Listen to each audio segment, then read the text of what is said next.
শুভ সকালের অনেক শুভেচ্ছা, অনেক ভালোবাসা জানিয়ে ভিডিওটা শুরু করছি। আশা করি যে যেখানেই আছো ভালো আছো, সুস্থ আছো। আমরাও খুব ভালো আছি। বাড়িতে থাকার আনন্দ তো আলাদাই, তার সাথে এরকম যদি ওয়েদার থাকে তাহলে আর কি চাই। আগে খুব বিরক্ত লাগতো যখন খুব বৃষ্টি হতো, কারণ রাস্তাটা ছিল কাঁচা, আর কাঁচা রাস্তায় বৃষ্টি মানেই তো এক বাড়ি থেকে আরেক বাড়ি বাজার যাওয়া, কোনো দরকারে বাড়ির বাইরে যাওয়া, মানে এত সমস্যা হতো। এবার প্রত্যেকটা ভিডিওতেই আমি এই কথাটাই বলি, কারণ আমরা এতটা স্যাটিসফাইড রাস্তাটা। তো যাই হোক, ওই জন্য এখন বৃষ্টি যতই হোক না কেন খারাপ লাগে না, ভালোই লাগে যে বৃষ্টি হোক, ওয়েদারটা ঠান্ডা আছে। এই ওয়েদার তো আমরা যে কোনো জায়গায় গিয়ে পাবো না। কত মানুষ তোমরা কমেন্টে লিখছো যে একটু বৃষ্টি পাঠাও, একটু বৃষ্টি পাঠাও। নাও, এক মুঠ বৃষ্টি তোমাদেরকে দিয়ে দিলাম। এইবার যদি বৃষ্টিটা তোমাদের এখানে হয়, আর যদি বৃষ্টি হয় তাহলে কিন্তু আমাকে অবশ্যই কমেন্ট করবে যে তুমি বৃষ্টিটা দিয়েছো জন্যই আমাদের এখানে এসছে। যাই হোক, চলো, বৃষ্টি আমাদের এখানেও থাক, তোমাদের এখানেও হোক, এটাই চাই। এই ওয়েদারটা মিস করার মতো না। আর আমরা এমন ওয়েদারে বাড়ি এসেছি যে এখন বাড়ি থেকে যেতে ইচ্ছে করছে না। যদিও এখন কি বলতো, যে যাতায়াতের একটু সমস্যা আছে, টিকিট সহজেই তো পাওয়াও যাবে না। গাড়ি ঠিক না হলে আমরা যতই চাই না কেন যাবো কেমন করে। আর এতদিন পর বাড়ি এসেছি, মনে হচ্ছে যেন বাড়িতে আর কিছুদিন থেকে যায়, যেটা মনের কথা। তো চলো, কাপড়গুলো তো এখানে মেলেই দিয়েছি টুকটুক করে। আর টিন আর এখানে মিলে দু জায়গাতেই কাপড় হয়ে গেছে। এই বৃষ্টির দিন জন্য এত কাপড় পড়ে যাচ্ছে জানো, মানে 2-3 দিনের কাপড় একদিনে মেলতে হচ্ছে এই বাইরের ওয়েদারের জন্য। এটাই সমস্যা। যা সমস্ত কাপড় চোপড় মেলে দেওয়া শেষ। রোদের একটু ঝিলিক দেখা যাচ্ছিল, কিন্তু এখন আবার আর উঠছে পড়ছে এরকমই শুরু হয়েছে। তোমাদেরকে জানাই শুভ সকাল। আশা করি যে যেখানেই আছো ভালো আছো, সুস্থ আছো। আমরাও ভালো আছি। ও গেছে বাজার বাজার আনতে। কালকে তো মাছ টাছ কিচ্ছু ছিল না ঘরে, তো কালকেই মাংস আনার কথা ছিল। এবার কালকে পারেনি, সারাদিন ব্যস্ততার মধ্যে কেটেছে। আর ওই জন্য আজকে ঘুম থেকে উঠে বাজার আনতে গেল। তো বলে গেলে তো মাংস আনবে, দেখা যাক কি আনে। আর তার সাথে আরও টুকটাক অনেক কিছু বাজার বলে দিয়েছি। তো চলো, দিনটা শুরু করলাম। আশা করি আজকের ভিডিও তোমাদের ভালো লাগবে। রাস্তার মধ্যে ময়লা সেরকম নেই, শুধু আমাদের দরজার মধ্যে কয়েকটা ঘর ঝাড়ু দিয়ে মা ফেলেছে, ওগুলো ঝাড়ু দিতে হবে। পাতা টাতা কিচ্ছু নেই, কারণ কালকে বিকেলবেলাতেই ঝাড়ু দিয়ে রেখেছিলাম, তো রাতে আর হয়তো ঝড় তুফান সেরকম হাওয়া বাতাস চালায়নি, ওই জন্য হাওয়া পাতা টাতা কিছু পড়েনি। তবে আমাদের গাছে দুটো ফুল ফুটেছে, জবা ফুল। সকাল তোমাদের ভিডিও স্টার্টে যে দেখালাম আমার গাছের জবা, ওই যে দেখো। আমি যদি বাড়িতে এখানে কন্টিনিউ থাকতাম তাহলে আরও অনেক ফুলের গাছ হতো বাড়িতে, অনেক লাগাতাম, যত্ন করতাম। কিন্তু যেহেতু বাড়িতে থাকি না, সেই ক্ষেত্রে চাইলেও সেরকম গাছ লাগাতেও পারি না, গাছের যত্নও করতে পারি না, এই আর কি। টগর ফুটেছে অনেকগুলো, অনেকগুলো টগর ফুটেছে, আরও আছে এই পাশে। বাড়ি এসে কল্লোল তো হাতির 5 পা রেখেছে, কারণ ও ভারী টারি জিনিস তুলছে। তো গতকালকে যখন ও দিনহাটা গেছিলো, তো ওর কাছে যে ডেলিভারির জিনিসগুলো ছিল সেগুলো আমারও মাথায় নেই, ওরও মাথায় নেই, যেগুলো তো মোটামুটি 4-5 কেজি ওজন হবেই। তো এইটুক রাস্তা যেটা দেখতে পাচ্ছ, যে আমাদের বাড়ি থেকে মেন রাস্তা, তোমরা তো জানোই 2 মিনিটেও লাগে না বাড়ি থেকে ওই মেন রাস্তা, তারপরে তো টোটো দিয়েই গেছে। কিন্তু এই যে এইটুক জায়গাটা নিয়েছে, আর এখানে আমরা গাড়ি পাবোও না। ওই গাড়ি আনতে গেলেও ওকে হয়তো বাজার যেতে লাগতো, তারপরে হয়তো টোটোকে নিয়ে আসতে হতো, এটা করতে হতো। কিন্তু ওরও মাথায় নেই, আমারও মাথায় নেই, এই আর কি হয়ে গেছে।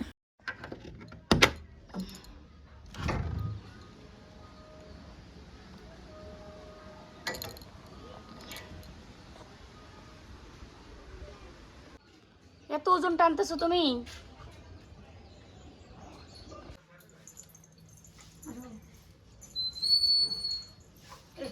বাজার থেকে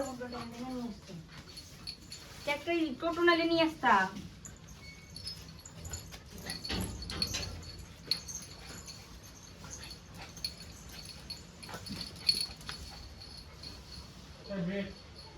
তো চিকেন হোক মাটন হোক, দুটোকে দুটোই তুমি রান্না করার আগে বাছতে হবে। তো চিকেনটাকে বেছে নিচ্ছি। 1 কিলো এনেছে এখানে। আর 1 কিলো চিকেন তো আমাদের এখানে যেহেতু ফ্রিজ নেই, আর নয়তো কিছু মাংস তুলে রাখা যেত ঘুটুনের জন্য, যে ওর রেগুলার একটু মাছ মাংস লাগে, তো এই জন্য এবার এখানে যেহেতু ফ্রিজ নেই, তো সবটা মাংসই রান্না করে ফেলতে হবে। আর অনেক দিন পর বাড়িতে এসে এরকম মাংস খাওয়া, মনে হচ্ছিল যে একটু মাটির উনানে রান্না করি। ওকে বলেও ছিলাম যে চলো একটু মাটির উনানে রান্না করি। তো এবার ও বলছে কি না থাক, ওই দিন তো রান্না করেছিলে, আজকে আর করো না। মানে কি রাস্তা দিয়ে লোকজন যাচ্ছে, ওই পাশেই আমার ননদের বাড়িতে কাজ হচ্ছে, তো এবার বালি সিমেন্ট এগুলো ধরো নিয়ে যাচ্ছে, আর রাস্তার মধ্যে কাদা জল, তো আমাদের তো রান্নার সেরকম কোনো জায়গা নেই।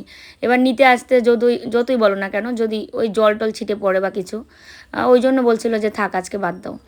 আর নয়তো উনানে রান্না করতাম, কারণ মাংসটা তো মিস করার মতো না, উনুনে রান্না করলে টেস্টই আলাদা হয়ে যেত। তো দেখো আলু ভেজে তুলে নিলাম, আর এ হচ্ছে চিকেনের মধ্যে সমস্ত মশলা দিয়ে দিয়েছি, পেস্ট মশলা গুঁড়ো মশলা সব দিয়ে দিয়েছি, কাঁচা তেল লবণ। এবার এটাকে হচ্ছে মাখিয়ে তারপরে তেলে ছাড়বো, তেলে ফোড়ন দেবো তেজপাতা শুকনো লঙ্কা দারচিনি এলাচ, তাহলে মুরগির মাংসটা ভালো লাগে খেতে। আজকে ওয়েদারটা বেশ ঠিক আছে, সুন্দর হাওয়া আছে, কি সুন্দর হাওয়া দেখো, একটু একটু রোদও উঠছে, মেঘ মনে হয় নেই আকাশে।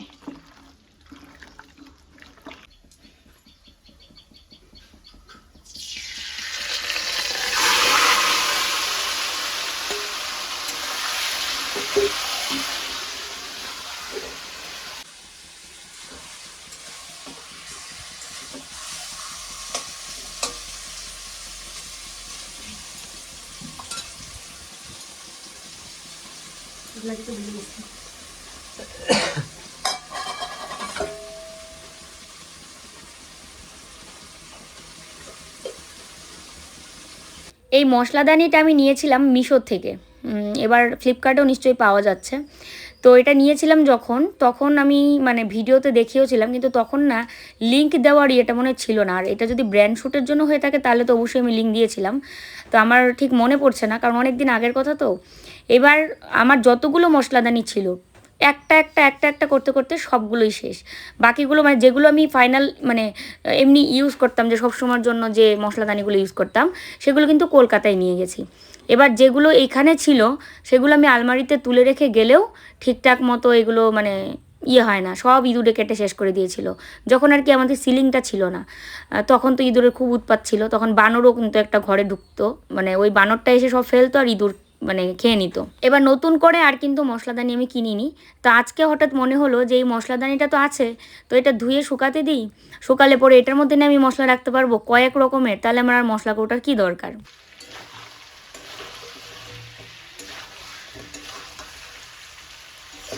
আজকের চিকেনটা জানি একটু কেমন লাগছে, হতে পারে তেল কম দিয়েছি ওটার জন্য হতে পারে, একটু কেমন কেমন যেন লাগছে।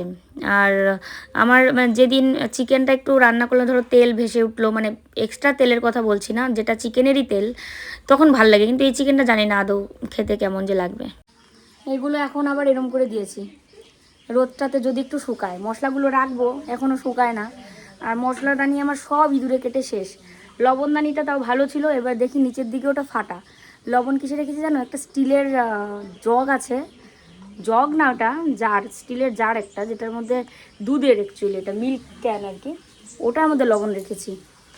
মা দিচ্ছে পুজো, আমি ওইদিকে গরম জল বসিয়েছি একটার মধ্যে, আরেকটার মধ্যে মাংস বসিয়েছি। তো আরেকজন তো গরম জল দিয়ে স্নান করবে, যেদিকে মাংস হচ্ছে, বা হাতেই নাড়ি।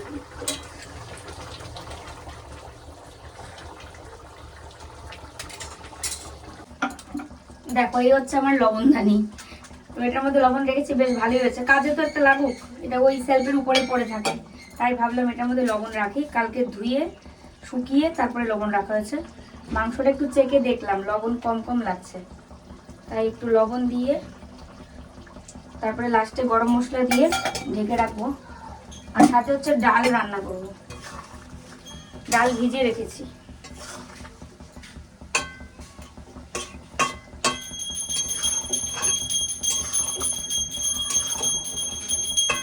রান্না শেষ, তো এটা ব্র্যান্ড থেকে এসছে, কালকে কালকে না কোন দিন আসলো জানি, পরশু দিন মনে হয়। তো এই যে ক্লিনেস্ট ব্র্যান্ড, তোমরা ভিডিওটা দেখতে পারবে, এখনই করব। তো এটা যে ভিডিওটা করব সেই মানে ইয়েটা পাচ্ছিলাম না, কালকে তো সারাদিনও বাড়ি ছিল না, দেখলেই বোঝা যাচ্ছে যেটা ক্লিন কতটা ভালো হবে ফ্লোর। ও আচ্ছা, এটা খুলতে হবে। তো এটা তোমরা শর্টসে পেয়ে যাবে, আমি লিঙ্ক শর্টসে দিয়ে দিব। আমি এটা শুনেছিলাম এটা সম্বন্ধে যে খুব ভালো পরিষ্কার করে ঘর ফ্লোর। ডাল আর মাংস রান্না করেছি। দেখো কেমন সঙ্গে নাকটা দিয়ে শুনতে বিটলার বিটলা বুঝতো টানা মারতেছে। বুঝবে, ও দেখবে। ও দেখবে। শোন শুনে দেখ এটা কি, নাকটা অমন করে, মানে নাকটার আগাটা কেমন করে বাঁকায়। তো ব্রেন শ্যুট করে নিয়েছি, মানে একটা শর্টস আর কি, ওটা করে নিয়েছি, তোমাদেরকেও দেখাবো। ভিডিওটা এখনও মানে অ্যাপ্রুভ হয়নি, তো অ্যাপ্রুভ হলে নিশ্চয়ই এটা পাবলিক করব। আরেকটা কথা, কালকের নিউজে, কালকে না আজকেরই একটা নিউজে দেখলাম, রাতে বিরিয়ানি খেয়ে পরের দিন, না রাতেই বিরিয়ানি খেয়ে তরমুজ খেয়ে ঘুমিয়েছে, পরের দিন উঠে দেখে একই ফ্যামিলির 3জন মানুষ মারা গেছে। 3জন না মানে 4জন, মানে বেশ কয়েকজন মারা গেছে একই ফ্যামিলির। ভাবতে পারছো মানুষ কি খাবে তাহলে? বিরিয়ানি এমন নাই যে কেউ খায় না, প্রত্যেকটা মানুষই কিন্তু আমরা বিরিয়ানি খেতে পছন্দ করি। আর তরমুজও তো সবার ঘরে ঘরে আসেই গরমের দিন পড়লেই। তো মানুষ কি খাবে বলো তো? যেটাই খাবে সেটাতেই যদি এমন সমস্যা হয় তাহলে কি হবে? আমি ভাবতেই পারি না যে যখন খবরটাও বলছিল আমাকে, আমার শুনে এত খারাপ লাগছিল যে ইস, মানে একই ফ্যামিলির সবাই মারা গেল, তাহলে বাঁচলো কে? আত্মীয় স্বজনগুলো কত না কষ্ট পাচ্ছে। যাই হোক, যে যেখানেই থাকো একটু সাবধানে থেকো, খাওয়া দাওয়া একটু সাবধানে করবে। মানে আমরাও তো, আমাদের একবার, আমি একটা কথা বলি, আমার লাইফের সাথে হয়েছে, মানে আমার এটা এক্সপিরিয়েন্স। আমি তরমুজ খেয়ে মানে হসপিটালে ভর্তি হয়েছিলাম বিয়ের আগে, ডায়রিয়া হয়ে গেছিলো তরমুজ খেয়ে। তারপরের থেকে আমি বিয়ের পরে না তরমুজটা আমি মানে বিয়ের পরে কি বিয়ের আগেও যখন আমার সমস্যা হয়েছে তারপর থেকে আমি তরমুজ কিন্তু খাই না। যে না আমি তরমুজ খাবো না, কিছু মনে হয় দেয়, নাহলে এরকম হবে কেন ডায়রিয়ার মতো। যাই হোক, তারপরে তো তাও মাঝে মাঝে হঠাৎ খাওয়াই হয়েছে। এখন কার সাথে কখন কি হয়ে যাবে সেটা কেউ জানে না, সবটাই হচ্ছে বিধাতার লিখন, যে কে কিভাবে এই দুনিয়া ছেড়ে যাবে। জন্ম নিলে মৃত্যু হবেই, কিন্তু মৃত্যুটা এতটা ভয়ঙ্কর যে যেভাবেই হোক না কেন সেটা মেনে নেওয়া যায় না। যাই হোক চলো, এই যে দেখো আমি ক্লিনেস্ট ইয়েটা দিয়েই মুছলাম, ঘরটা এত পরিষ্কার হয়েছে। আমি এই ভিডিওতেও লিঙ্ক দিয়ে দেবো তোমাদের ডেসক্রিপশানে, তোমরা নিতে পারো। মানে ঘরটা খুব সুন্দর একটা গন্ধ বেরিয়েছে, আর তার সাথে ওটা দেওয়ার সাথে সাথেই যখন আমি মানে মুছছি, মানে একদম ক্লিন হয়ে যাচ্ছে সাথে সাথে। আর এটা ফেনা উঠেছে, কিন্তু আমার বাড়ির মপটা তো ভালো, ওই কলকাতার মপটা তো খারাপ হয়ে গেছে, এবার একটা গিয়ে মনে কিনতেই হবে, কারণ ঘর মোছামুছি এত ঝামেলা। এই দেখো কত ফেনা উঠেছে, আর এটাতে কিন্তু ঘর পুরো পরিষ্কার হয়ে গেছে। আর আমি ওই পাশটা মুছে বেরোলাম, এই পাশে মুছে একদম ডাইরেক্ট বেরিয়ে যাব। ও বলছে কি এই পাশটা তুমি ওইভাবে মুছে নাও, নাহলে তোমার ডাবল খাটনি হচ্ছে। ওই পাশটা মুছে ওই ভিডিও করতে হয়েছিল তো, তাই ওইটুক মুছেছিলাম। আর মশলাদানিটা এখনও শুকায়নি ঠিক মতো, আবার উল্টে দিয়েছি। শুকালে পরে এটার মধ্যে মশলা রাখবো, তোমাদের সঙ্গে নিশ্চয়ই শেয়ার করব। মশলাদানিটা কেমন হয়েছে অবশ্যই কিন্তু কমেন্ট করবে। কটা বাটি দেখা যাচ্ছে ওখানে? 7টা, মানে 7 রকমের মশলা আমি ওখানে রাখতে পারবো। তার সাথে তেজপাতা, শুকনো লঙ্কা ওগুলোও রাখতে পারবো। একটা চামচও আছে, কি সুন্দর সোনার চামচের মতো। আমাদের খাওয়া দাওয়া হয়ে গেছে, পান খাচ্ছি। মাংস দিয়ে খেলে কেমন গা গুলায় আমার, চিকেন বিশেষ করে। 2জনে পান খাচ্ছি, তাও গিয়ে পিসির বাড়ি থেকে আনলো গিয়ে। মার পান শেষ নাকি, পান আনতে হবে, কাঁচা সুপারি দিয়ে পান। আর ডাল ছিল, ডাল মাংস, কিন্তু মাংস খেয়ে আমি লাস্টে আবার একটু ডাল দিয়ে ভাত খেয়েছি, আর মাংসও খেয়েছি সাথে, মানে মাংসের ঝোল না এমনি, মানে আমি বুঝাতে পারছি না। ধরো মাংস খেলাম তো, পরে আবার একটু ডাল দিয়ে 1 টুকরো 2 টুকরো এরকম মাংস দিয়ে খেলাম। মানে টোটাল যে মাংস নিয়েছিলাম তার থেকে একটু রেখে দিয়েছিলাম যে ডাল দিয়েও খাবো। তারপরেও আমার গা গুলানো কমলো না। আমার এই মুরগির মাংস খেলে এটা সমস্যা হয়, গা গুলায় খুব। পাঁঠার মাংস খেলে এটা হয় না, আর পাঁঠার মাংস তো খাওয়া ঠিকও না, 6 মাসে একবার খাওয়া ঠিক আছে। চলো পানটা খাই। ভিডিওটা দিইনি এখনও, ভিডিওটা পাবলিক করবো, এডিট করে রেখে গেছি স্নানের আগে। তো সন্ধ্যা হয়ে গেছে, মা সন্ধ্যা দিল। আর প্রত্যেক দিন সন্ধ্যাবেলায় কিন্তু আমাদের ঘরে এরকম ধুনা দিয়ে সন্ধ্যা দেওয়া হয়, তাই তোমাদেরকে একটু শেয়ার করলাম ধুনা দেওয়াটা। বিকেলবেলা ফল খেতে লাগে, কিন্তু সন্ধ্যা হয়ে গেছে তখন আর কি ফল খেলাম। যে ফল খেয়ে এখন এই যে বসে আছি। ভেবেছিলাম যে একটু ঘুমাবো, কিন্তু ঘুম আর মানে ধরছিল না। তারপরে যখন ধরলো তখন সন্ধ্যা হয়ে গেছে। সন্ধ্যার সময় তো শুয়ে থাকা ঠিক না। তারপরে উঠে সব জানলা টানলা দরজা টরজা সব লাগালাম, এমনিও জানলা বন্ধ ছিল। তারপরে মা সন্ধ্যা দিল, আর আমি এদিকে তাড়াতাড়ি ফল কাটলাম। ফলটা খেতে খেতে ও ঘুমিয়ে গেছিলো, সেই কারণে। আর কি বলতো, মাংস যেদিন খাই, মানে মুরগির মাংস খেলে আমার এই সমস্যাটা হচ্ছে, মানে কেমন যেন গা গুলাচ্ছে। তো ওই কারণে ওই মৌসম্বি, মালটা, আঙ্গুর কালকে এগুলো সব নিয়ে এসেছিলো, আর ঠাকুরের জন্য আলাদা করে রেখেছিলাম আমি, আজকে ঠাকুরকে দিয়েওছে আঙ্গুর। তো তো এই ফলই কেটেছিলাম, তারপরে খেলাম। আরেকজন শুয়ে আছে, ইসকি উঠলো। মশলাদানিটা শুকিয়ে গেছে, এনে বিকেলে রেখেছিলাম এখানে, যে মশলাটা পরে রাখতে হবে। একটা চিন্তা মাথার থেকে দূর হলো। নাহলে ওই একটা, এই যে দেখো, এই একটা বক্সের মধ্যে দুনিয়ার সব মশলার প্যাকেট ট্যাকেট এমন করে রেখে রান্না করার সময় ওই প্যাকেট থেকে ডাইরেক্ট ডাল ঢালতে হয়। আজকে আরও কী কাহিনী হয়েছে জানো, ডালের মধ্যে হলুদের গুঁড়া দিতে গিয়ে আমি জিরের গুঁড়ো দিয়ে দিয়েছি। তারপর উপর থেকে তাড়াতাড়ি হাতা দিয়ে ফেললাম, কিন্তু তারপরেও ফ্লেভারটা তো অবশ্যই মিশেছে। আর যদিও এটা খারাপ হয়নি, মানে কিন্তু তাও তো ডালে কি কেউ জিরের গুঁড়ো দেয়? তো সেটা এই প্যাকেট থেকে দিয়েছি বলেই এরকমটা হয়েছে। গল্পের দান্দায় দান্দায় আমি প্যাকেট ভুলে, মানে হলুদ আর ওই জিরার প্যাকেটটা প্রায় একই রকম লাগছিল দেখতে। এবার যখন এটার মধ্যে রাখবো তখন আর কোনো সমস্যা হবে না। আর একবারেই তুমি, মানে সবগুলো নিয়ে যখন আমি বাইরে রান্না করি তখনও আমি একবারে এটা নিয়ে, মানে আলাদা আলাদা করে নিতে হবে না, বা পাতা খুঁজতে হবে না যে কোনটা কিসের গুঁড়ো। আর আমি কার সাথে কথা বলছি বলো তো? পুষ্কুন এসছে, পুষ্কুন আসছে আর কি। তাই আমি বললাম আয়। তো ও প্রত্যেক দিনই সন্দেহ, মামি কী করো? ও দেখতে দেখতে বড়ই হয়ে গেল বলো। ছোটোবেলায়ও আমার পিস ছাড়তো না, মানে একদম আমার সাথে সাথে থাকতো, বাড়ির পিছনে গেলেও আমার সাথে যেত, এতটা মিশুকে আর কি। যাই হোক, এই যে দেখো এখানে মশলাগুলো যা যা আছে সব কিছু আমি ঢেলে নিচ্ছি। কৌটাগুলো দেখতে ছোট কিন্তু অনেকগুলো করে ধরে জানো। পুরো একটা গোটা ধনিয়ার প্যাকেটের গুঁড়ো, মানে 30 গ্রাম, 30 টাকা দিয়ে প্যাকেটটা এনেছে, দিয়ে একটা কৌটার মধ্যে অতটা হয়ে গেল। এই যে দেখো কতগুলো হয়েছে। আর সর্ষের তেলের তো বোতল আমার আছে স্টিলের, কিন্তু ওই যতবার বাড়ি আসিস ততবার, মানে বাড়ি এসে তারপরে ওটাকে ধুয়ে তারপরে ইউজ করতে হয়। এবার আর ধুইনি, ওই প্লাস্টিকের যে বোতল, মানে যে তেলের বোতলটা হয় ওই তেলের বোতলের মধ্যেই আছে। যাই হোক, চলো মশলাগুলো সব ঢেলে নিই, পরে আসছি কথা বলতে।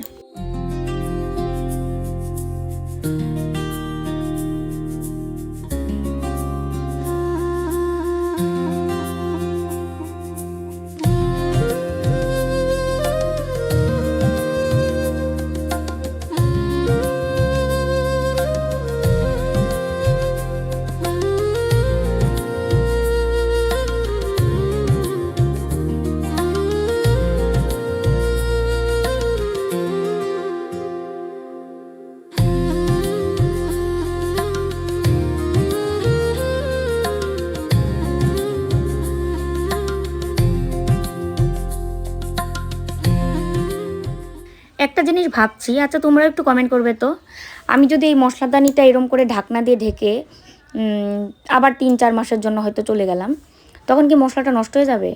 এয়ারটাইট তো না সেরকম, কিন্তু ঢাকনা যেরকম আর কি ঢাকে, একটা কৌটার মুখ যেভাবে ঢাকে সেরকমই। তো ওই জন্য মনে করলাম একটু কাগজ কেটে সেইটাকে একটু, মানে ঢাকনা থাকবে, তাহলে হাওয়া টাওয়া বাইরের থেকে ঢুকবে না। এমনিতেও হয়তো ঢুকবে না, কিন্তু তারপরেও যেরকম মশলার দানির কৌটা যেরকম হয় টাইট একদম, সেরকম টাইট তো এটা না। তো এটা নিয়ে আমি একটু টেনশানে পড়ে গেছি, তাহলে কি করা যায়? তো আমরা যতদিন আছি ততদিনই এতগুলো মশলা শেষও করতে পারবো না। এবার এটার মাপ দিয়ে একটা কাগজ কেটে নিলাম, যদিও এটা ফাইনাল কাট হয়নি। আমাদের যে নাইটির, একটা নাইটির মধ্যে এক ধরনের শক্ত কাগজ থাকে, তো সেই কাগজটা দেখি গোল করে কেটে এটাকে টাইট করে লাগানো যায় নাকি। আর আজকে তো লাইভ যাওয়া হবেই না, কারণ হচ্ছে ওয়েদার ভালো না, একদিকে কারেন্ট চলে যেতে পারে। দেখি তোমরা যেদিন ভিডিওটা দেখছো, মানে সেদিন লাইভ যেতে পারি কি না। অবশ্যই লাইভ গেলে আমি কমিউনিটি পোস্টে জানিয়ে দেবো। বেডশিট এসছে অনেকগুলো, এত সুন্দর বেডশিটগুলো না, সাদার উপর, দারুণ, মানে কাপড় কোয়ালিটিও দারুণ। যে ঠান্ডা দেখো, আমরা কম্বল গায়ে দিছি। তো রাতে তো মানে কি বলতো, যে বৃষ্টি হওয়ার চান্স আছে, কারেন্ট যে কোনো সময় চলে যেতে পারে। আর একটা কথা তোমাদের বলি, দুঃখের সহিত বলবো না খুশির সহিত বলবো সেটা জানি না। দুঃখের সহিত না, খুশির সহিত না, মিডিয়াম। সেটা হচ্ছে আমাদের ল্যাপটপটা বিক্রি হয়ে গেল। মানে হয়ে গেল বলতে এখনও নেয়নি এসে, কারণ আজকে তো রাত, কথা ফাইনাল হলো। হ্যাঁ কথা ফাইনাল হয়েছে ফোনে, কালকে এসে নেবে। আর যে নেবে, মানে যার কাছে আমরা বিক্রি করব, তো পরিচিত, হ্যাঁ পরিচিত, এবং যে ভাইটা দেখলো একদম ওই দিন, তো 2-3 ঘন্টা ধরে দেখলো ল্যাপটপটা ঠিকঠাক আছে কিনা, এবং সব কিছু দেখেছে, র্যাম রম, মানে ল্যাপটপে অনেক কিছু থাকে, আর ওই ভাইটা ওইগুলো নিয়েই থাকে, তো ভালো রকমই বুঝতে পেরেছে দেখে। তো ওই জন্য আর কি। আর কালকে নিতে নিতে তাও হয়তো দুপুরবেলা বা সকাল দিকে আসতে পারে, ঠিক নেই। যাই হোক, হ্যাঁ খুব, মানে একদিকে চিন্তা করলে খুব খারাপ লাগছে, কারণ ল্যাপটপটা কিনেছিলাম অনেকটা আশা নিয়ে, কিন্তু আমরা সেরকমভাবে ইউজই করিনি। 5 মাসও মনে হয় ইউজ করিনি টোটাল ধরতে গেলে। কিনেছিলাম মানে এরই একটা খুব ইয়ে ছিল, গোপ্রো ল্যাপটপ, মানে গোপ্রো ইউজ করলে ল্যাপটপ লাগবে, আর সেই কারণে। না আমার ক্যামেরা করে কেনার কথা ছিল। হ্যাঁ মানে ক্যামেরাটাই আমাদের কেনার কথা ছিল, তো আমরা ক্যামেরা পাইনি সনি, তারপরে আমরা গোপ্রো নিয়েছিলাম, আর তারপরে গোপ্রোর ভিডিওটা কিভাবে কি করব তার জন্য ল্যাপটপ। যাই হোক, এখন ঘরে পড়ে নষ্ট হওয়ার থেকে কারোর কাছে বিক্রি করে দেওয়া এটা অনেক ভালো। ইলেকট্রনিক জিনিস যত তুমি আটকে রাখবে তত এটা খারাপ হবে। তবে মন ওরও খারাপ হচ্ছে, আমারও। নাকের মধ্যে বললাম দেখা যাবে। যাই হোক, ল্যাপটপটা এখন কালকে নিতে আসবে, তোমাদের যতটা পারি দেখাবো। আর দামের কথাটা এখনই বলছি না, আগে নিক, তারপরে দেখা যাক, তোমাদের সবটা বলবো হয়তো, ঠিক আছে? যাই বলো, যত দিয়ে কিনেছো তার 50%ও পাবে না যখন বিক্রি করবে, এইটুকু বলতে পারি, তাই তো? কিনেছিলাম 64,000 টাকা দিয়ে, 64,000 টাকার জিনিস এখন অর্ধেকও পাবো না দাম। চলো গুড নাইট। চলো আজকের ভিডিও এখানেই শেষ করি। যে যেখানে আছো ভালো থেকো, সুস্থ থেকো, সাবধানে থেকো। ফিরে আসছি নতুন ভিডিওর সাথে। টাটা।